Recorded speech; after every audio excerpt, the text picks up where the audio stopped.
Қасқыр қатынның тағдыры. Өмірде болған ой саларлық оқиға. Қай жерде мейлі, қай елде, әлемнің мәні әйелде деп көтеріңкі дауыспен құлшынып бастай қойып едім.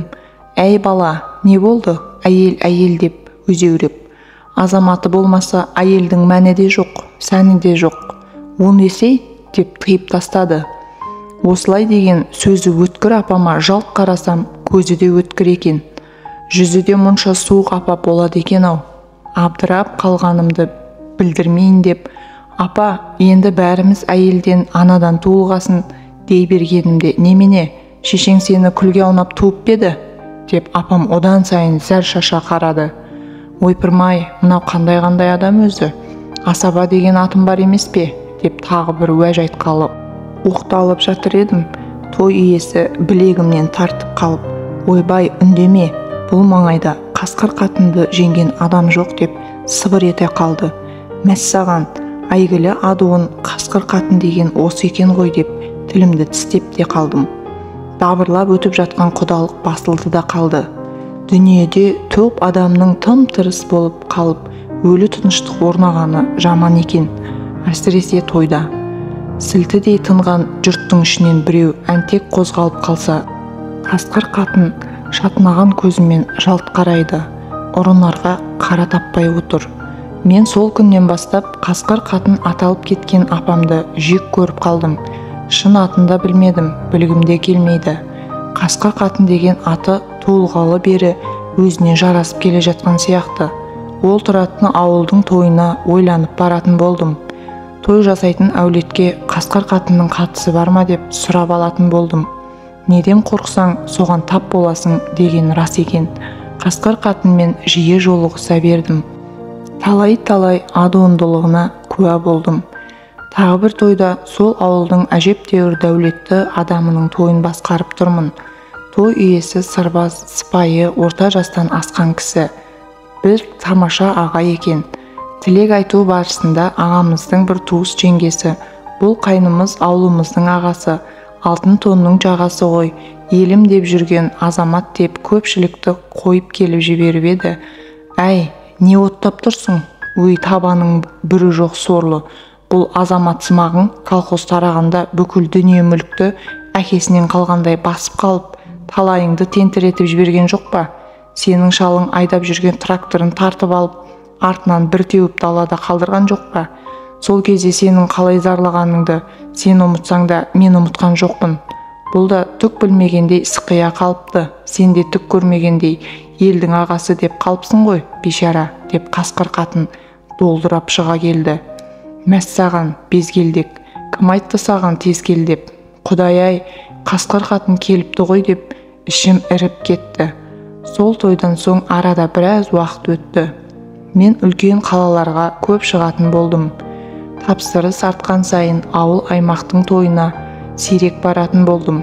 Көбінесе ауыл адамдары, әй, өзіміздің бала ғой, келе салады ғой деп той күні тақалып қалғанда айтады.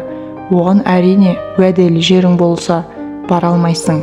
Айналып келіп, тағы да қасқыр қатынның ауылына жолым түсті. Той үстінде апам тура қарама-қарсы отырды. Мен қиғылық салама деп жалтақтап қарап қоямын. Апам басқаша көрінді.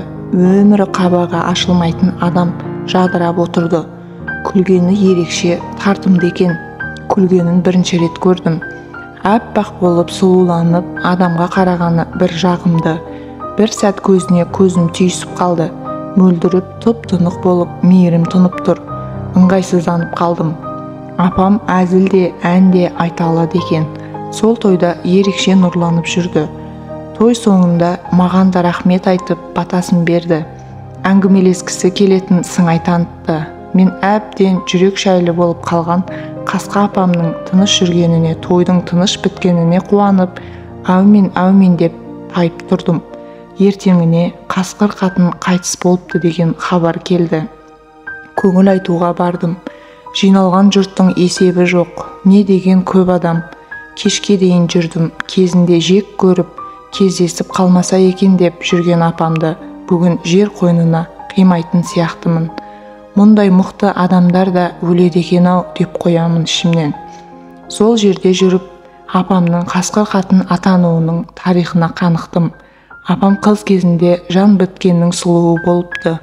Осы ауылға келін болып түскенде тамсанбаған адам қалмаған екен. 18 жасында түсіп, толған айдай толықсып тұрған 30 жасында 4 баламен жесір қалады. Келіншектің сыны бұзылмаған сұлулығына, мінсіз мүсініне қараған жанның есі кететін еді дейді. 4 баланы асырау үшін жұмыс іздеген жас жесірдің қақпаған есігі, бармаған бастығы қалмайды.